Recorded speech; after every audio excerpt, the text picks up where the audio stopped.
Labour Council represents about 195,000 women and men that work in every sector of our economy.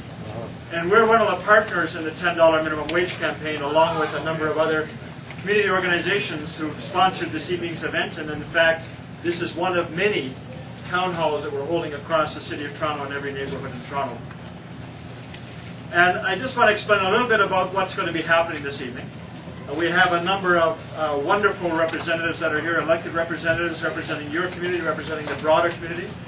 We have some frontline folks who are going to talk about the realities of why we need to raise the minimum wage to $10 an hour and why everybody who goes to work should at least get a living wage. I think most people in this room would agree with that, right?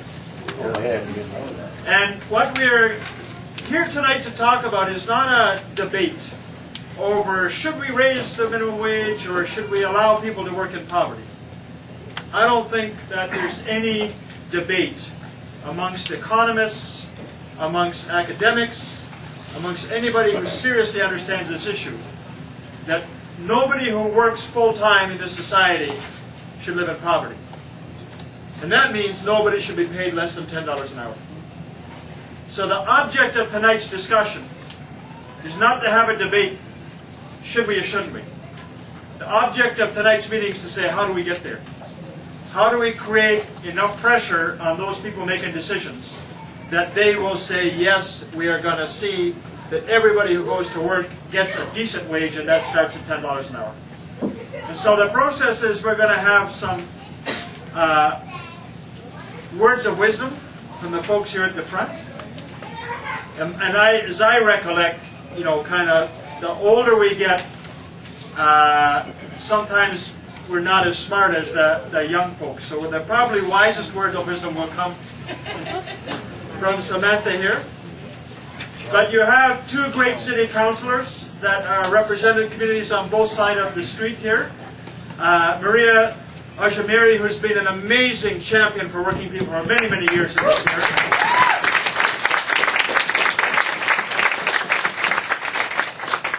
Anthony Perruzza, who just won in the last round of elections.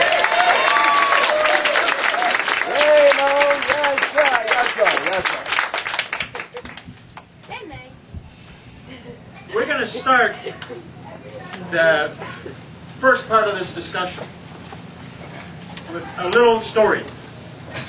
You know, a lot of people say that politicians, they get elected, they go off to wherever they go, you don't hear from them again until the next time they come knocking at your door asking for a vote. You know, what do politicians make a difference? Do they ever make a difference if we elect them? Sometimes, you know, over the years, in one of these wards, you would have been right in asking that question. And in some parts of the city, we'd be right in asking that question. But just last year, people in Parkdale High Park, and Parkdale is used to be known as a really rough neighborhood in the past. It's got parts of Parkdale where people are scraping together a living. And people there took a chance in election. And they decided they were going to elect somebody who sounded a little different than the ordinary politicians. And this woman that they elected was a street kid when she was young. And then she became a minister, church minister. And she was a business person helping others. And then she put her name forward to get elected. And that person I'm talking about was elected by the people of Parkdale High Park just last year, and she's with us here, and that's Cheri DiNovo.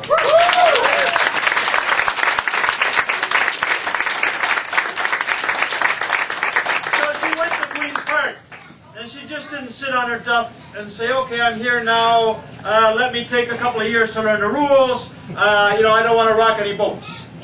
The first thing Cheri DiNovo did was said, wait a minute, I'm here for a reason. There's people in my community that are being left behind, and that's not right. And if they elected me to be a champion for them, I'm going to be that champion. I'm going to try and make a difference. And the first thing Cheri DiNovo did is said there should be a law in this province that if you work, you're paid a decent wage. And as far as I understand, a decent wage is $10 an hour. And Cheri DiNovo brought a private member's bill, 150, to demand that the government raise minimum wage to $10 an hour. And then a miracle happened. A number of Liberal government members were at the back benches, and when the vote came, They put up their hands and said, yeah, that sounds like a good idea. And this bill got second reading.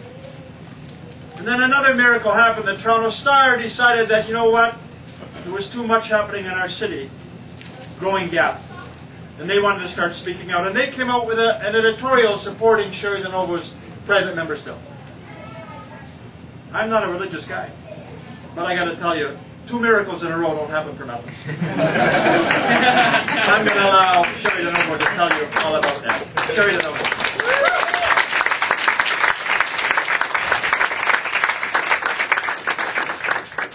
Well, I don't know. His initials are JC. He's a carpenter. And he's talking about miracles. You know, it's an absolute honor to be part of this incredible movement, and that's what we all are here tonight. We're part of an astounding and large movement. It's bigger than this room. It's bigger than our city. In fact, it's bigger than the province. It's catching fire right across Canada. Peggy Nash in Ottawa has brought in a bill for a $10 federal minimum wage. So just know that you are at the forefront, the vanguard of this phenomenal movement. And really it's a movement to combat poverty and the working poor. It's a movement to finally, ethically and principally do something. Do something for those who work 40 hours a week or more and still have to use a food bank and still can't pay their rent, find themselves homeless, find themselves with debt collectors calling them up. I know I'm talking to some of you in the room tonight, so I'm not telling you anything you don't know. What I'm telling you is that finally the world is starting to listen to your story. And we're so, so thrilled about that. They're finally starting to listen to us talk about an issue that has to do with poverty. So, where are we at? Right now, we're in second reading. The McGuinty government has refused to move on this any farther than second reading, refused to take it to committee. So what did we do with John's leadership is that we decided to have the hearings ourselves. This is one of those hearings. We decided to take it out to people, to the public, in various communities, find out what they thought, what you think about the $10 minimum wage. What do you think? Yes.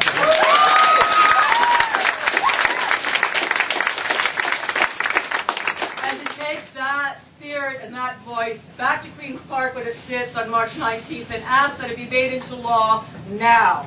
We don't want it in 4 years phased in with 25-cent increases every 6 months. You know, when the MPPs gave themselves a raise, they did it in 8 days. 8 days. They gave themselves 31% in 8 days. No commissions, no second guessing, just rammed it through. We know they can pass anything they want. They have a majority government. We want $10 an hour minimum wage. We want it now. We want it right now. We don't want to wait. So it's $10 an hour, not then, but now in 2007. So that's the aim of this exercise. Now, I've heard all the arguments about why we shouldn't have a living wage, why you shouldn't be able to feed yourself and pay the rent and look after your children without using a food bank. Here are some of them. It's going to cost us jobs. Well, you know what? No, it's not. And if you look at other jurisdictions, you can see that not only does it not cost jobs, but it actually helps the economy. Santa Fe is a classic case. They raised their minimum wage 65% overnight. And their economy is doing very well. Thank you very much. We've got the UK, we've got Australia, we've got Ireland, we've got lots of jurisdictional examples of people who pay a much better a living wage than we do, and they're doing fine. We have over 80 economists in Canada who signed on. There are over 600 economists in the States who are supporting a raise in the minimum wage down there. I just came back from there. It's very, very interesting what's happening there. So, you know, there is no reason not to do this. There is no good reason not to do this. And now we have small business signing on, which is great. We have small business saying, we pay a living wage, and they're willing to come on board. Tabia today in the Star, their president came on board. So small business is an ally now. Who's really against minimum wage rising to $10 an hour? Well, we know their names. You don't have to say their names. They're the big box stores. They're the stores that come up here. They're not headquartered here. They pay less than a living wage to their employees. And then they take the profits out of our communities and ship them off to the Cayman Islands or certainly south of the border. They're the ones who are against this. They don't speak directly against it. They speak to it through their spokespeople. Who are their spokespeople? Politicians, others. That's who they're speaking for. That's their constituency. So we know who's against it. Who's against it are those that don't want to invest in the community here. They want to use your labor and take the profits from your labor and spend it somewhere else. It's usually on yachts and very large houses. I saw some of them south of the border. They're large and they're fast. So that's who's against this. That's the only force against us now. And so what we're trying to do is to take your voice, the voice of the vast majority of Ontarians, and have that voice be heard at Queen's Park and then be put into law, which is the $10 minimum wage. So I'm really anxious to hear other people. I'm anxious to hear the stories from our ACORN brothers and sisters here tonight. A fabulous organization. Thank you.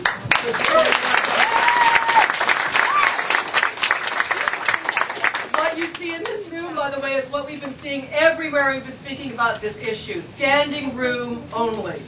Everywhere we've taken this topic, everywhere we've taken this campaign, we've seen the same kind of room, filled with folk. And you know who's filling these rooms? They're not Sam Waltons of the world.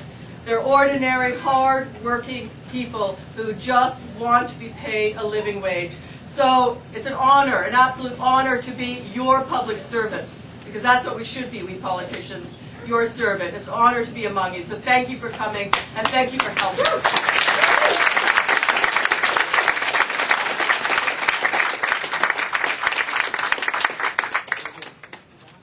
Best looking new city councillor in City Hall, Anthony Perruzza. Yes, yes.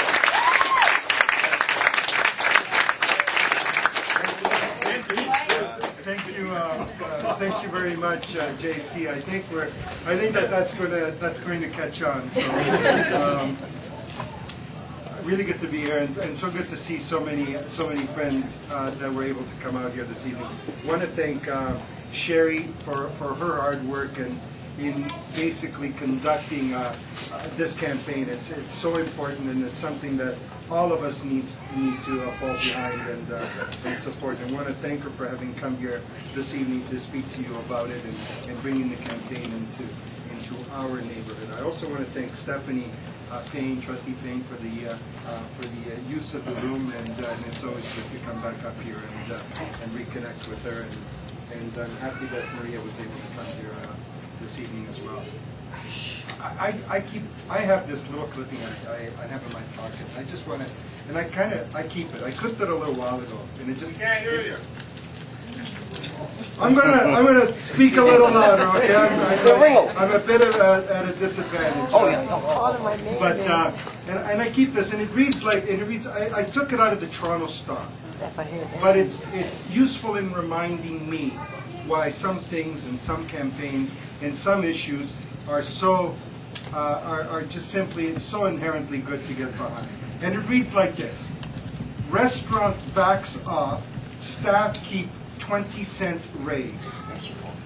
A popular Toronto restaurant has backed down after trying to claw back most of the extra 20 cents an hour it has to pay its minimum wage waiters.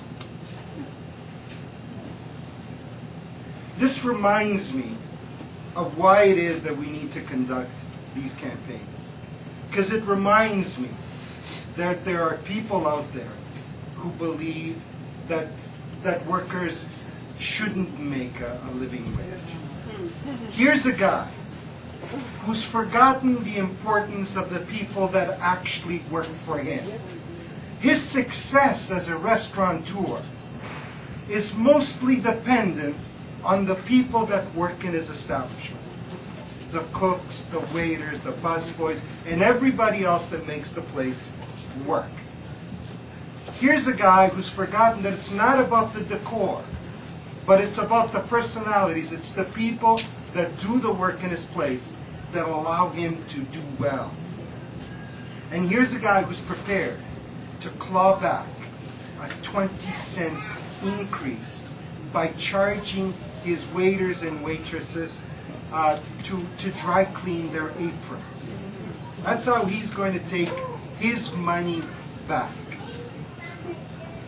This is a guy that reminds me that there are people out there, and you know what? He also reminds me that he has some very, very powerful friends. I remember just a short time ago, there was a guy, how many people here know a guy named Greg Sorbara? You know the name, right? He's the minister. He's the minister of finance in Ontario. Sorbara says a little while ago, "Sorry, we can't do this.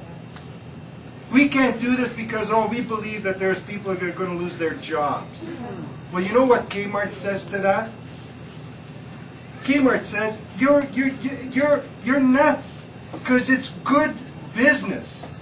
It's good business to give working people more money because they have more money to spend. That's what Kmart says, or Walmart, or I think I'm getting the key of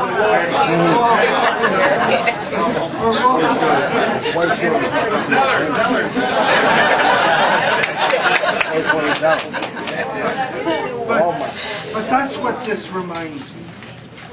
It reminds me that this guy has very, very powerful friends. In this instance, he has a very powerful friend in the Liberal Minister of Finance named Greg Sorbara. He has another very, very powerful friend in the name of the Liberal Premier of Ontario, Dalton McGuinty. He has some very powerful friends. But you know what?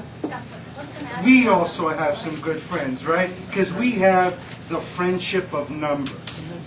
We have the friendship of the people who believe that working people have a right to a decent living wage. And that's why it's so important to get behind these types of campaigns to make sure that ultimately we have success. And that's why I thank Cheri for being here tonight, and I thank all of you because it's such an important fight for us to do.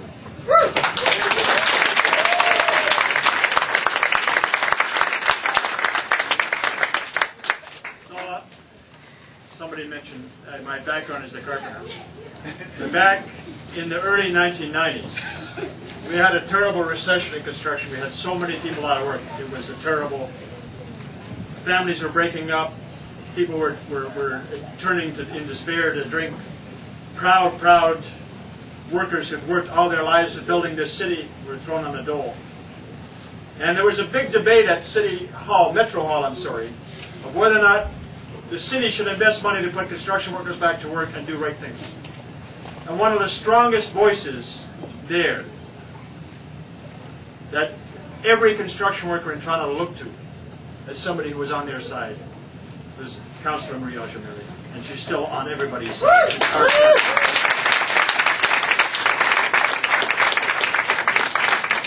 Thank you very much. As many of you know me, I love this community. I love it very much. I've been representing the general area in Downsview for 25 years. This is my 25th year. You started when you're 4 years old, right? Okay.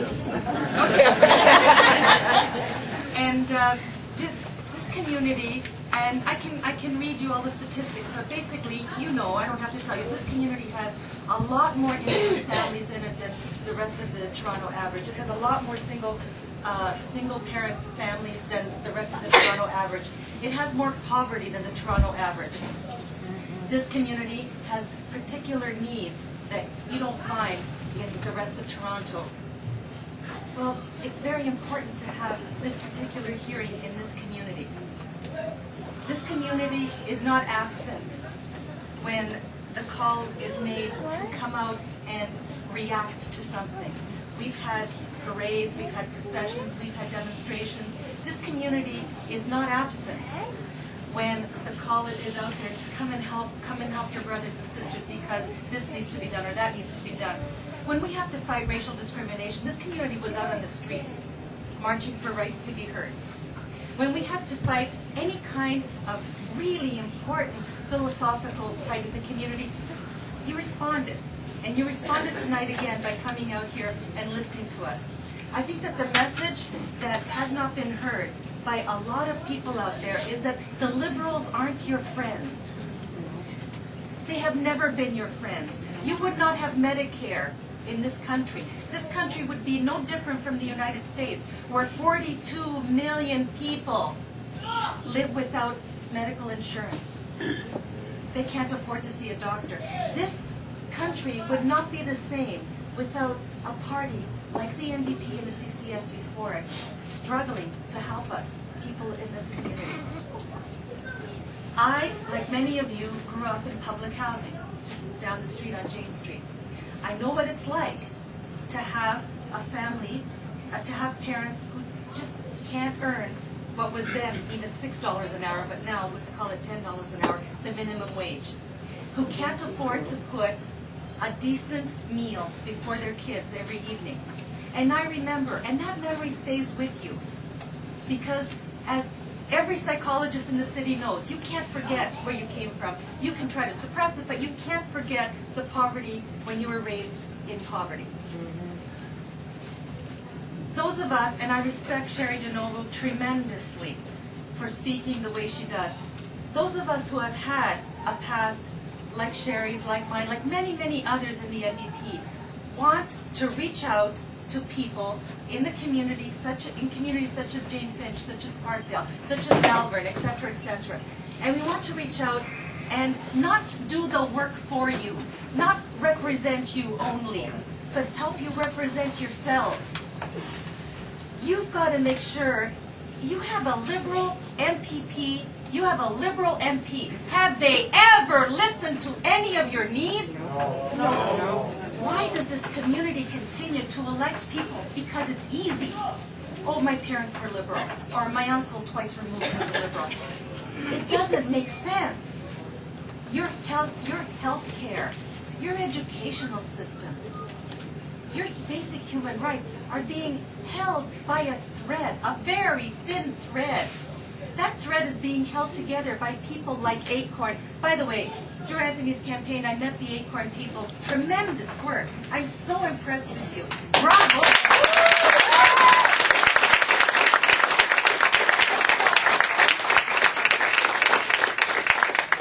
These very fine threads are being kept by people in power who are not in power. You look at us and you think we're powerful. We're not. The only thing that empowers us is your voice, or you at the ballot box. Why are you giving power to people who don't represent you? That's my message today. The Liberals are not your friend. There's an upcoming election, actually two, that later this year. You'll have a federal and provincial election. Tell them, you haven't spoken for us. Why should we speak for you favorably? Why should any favorable words cross our mouths or our pencil at the ballot box? We have to reach out now to the powers that be. We have to join the NDP campaign for Bill 150, and we have to say enough of poverty. The gap is growing between the rich and the poor in Canada, throughout the world. It's growing at an alarming rate. I'm more alarmed about this gap than I am about the environment. That's how alarmed I am. Because we get used to things. Could you imagine 10 years ago passing someone on the street who was begging and sleeping on the street? If someone told you 10 years ago you would do that, you would think it was preposterous. We become immune to these things and our tolerance grows. So 10 years from now, will we be stepping over babies on the street? Our tolerance will grow. And we can't allow that to happen because we become very hardened. And we stop seeing things that are there. And I think these governments have stopped seeing things that are there. Thank you so much for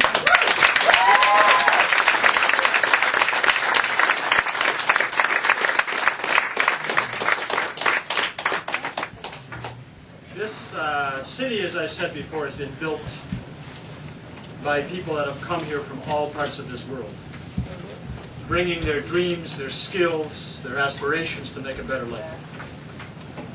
And too often, that fact that since the First Nations people gave us our name, Toronto, which means in their language, a meeting place, this city has been built by immigrants and their descendants.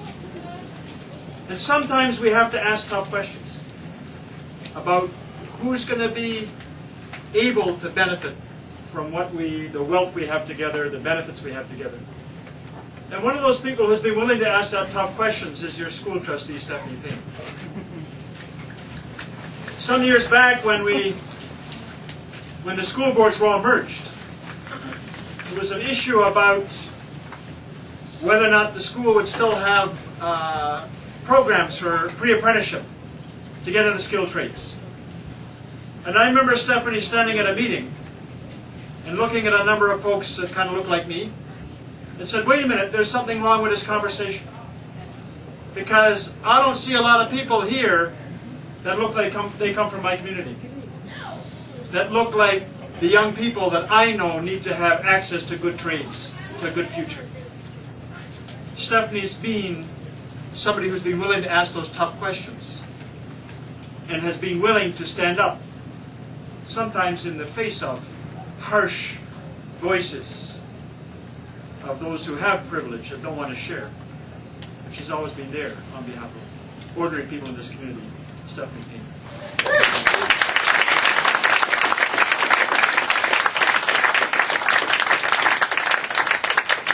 I don't know if I want to speak anymore because John just said it all. I want to thank Cheri for coming up, Maria, Anthony, John, everyone here present tonight. And like Cheri and like John, Maria, I've come from a family that's been in dire poverty as well, being born and raised in the Caribbean and coming here. I think my first paycheck as a registered nurse was $116 a month, and that was a lot of money then. However, I haven't seen a lot of change since 1967, and Saturday gone was my 40th birthday in Canada. So I thought to myself, I don't see a lot of change. It's $10 the minimum wage. Is that okay? I've been working in Jane-Finch for 39 years, and I see so much poverty. I see our women struggling, in particular our single parents, and I see women running from one job to another. They still can't make ends meet. We're running to food banks. It's still not enough.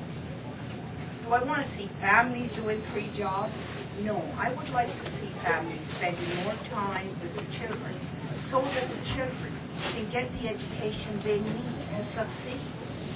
And my thing is education, and I'm very strict about that because I think it's one of our #1 priorities, in particular for inner cities, urban inner cities such as this.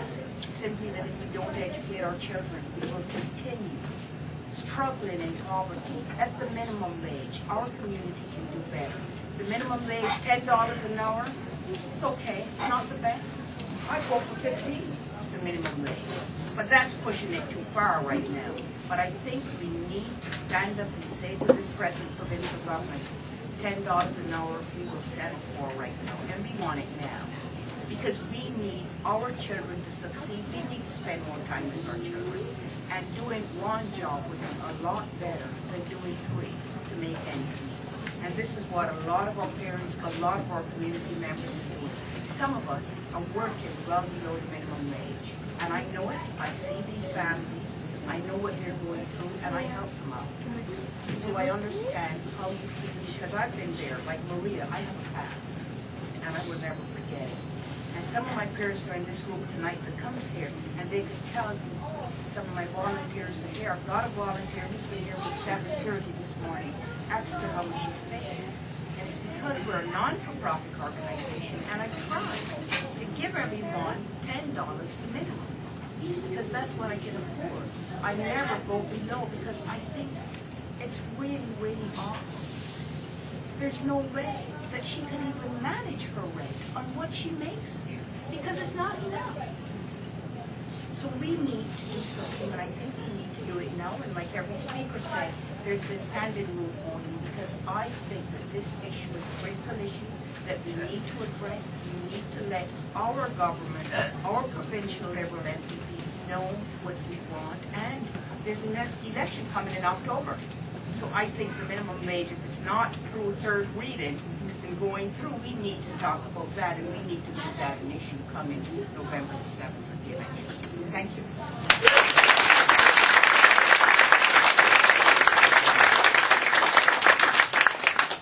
Now we're going to hear for some, frontline workers that are out there trying to pull together a living in wages that I would say reflect that people are underpaid but also undervalued in our society. I believe that everybody that goes to work and works hard should be valued properly by their employer, that their work should be rewarded. Ramona Manners is one of our great speakers who spoke earlier on at another meeting, and I invite her to share her stories.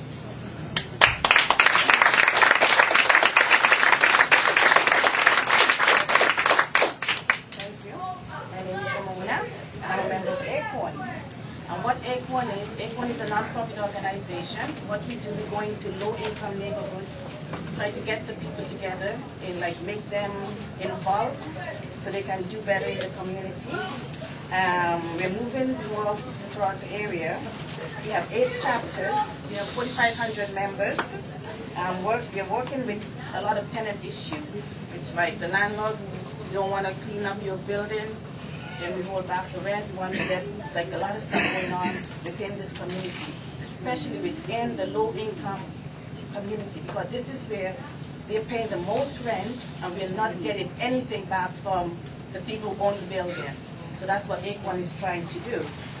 Okay, what we're also doing, we want people to come out, and we don't just want people to come out. We need people to go out into the community and let the people in power know that we need $10 an hour minimum wage. We need $10 an hour minimum wage. We cannot live on $8 or $7.50 an hour minimum wage. We have family to support. $10 is not enough, but it's a start.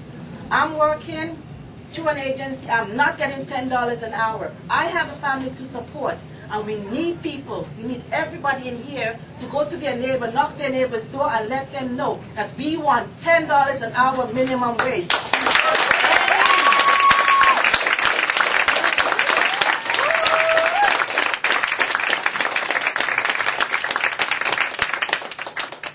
Ursula is going to be hard to follow that, but I'm sure you'll try. Ursula Valley from ACORN as well.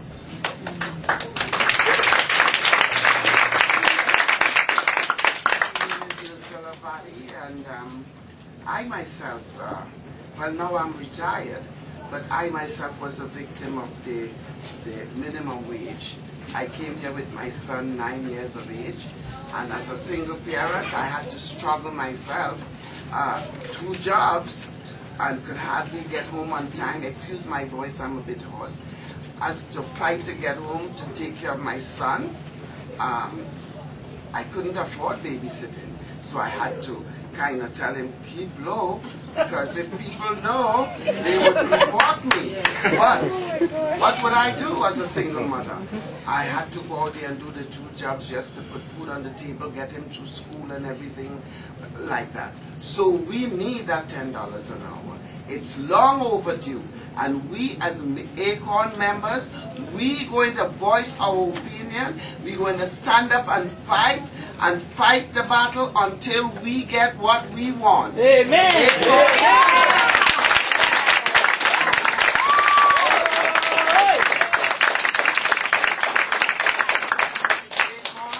ACORN, we are the voice. And a powerful voice, powerful force. And we're going to stand together. And we're going to get that $10 an hour. We're going to stand up in Dalton McGuinty's face and tell him we want $10 an hour.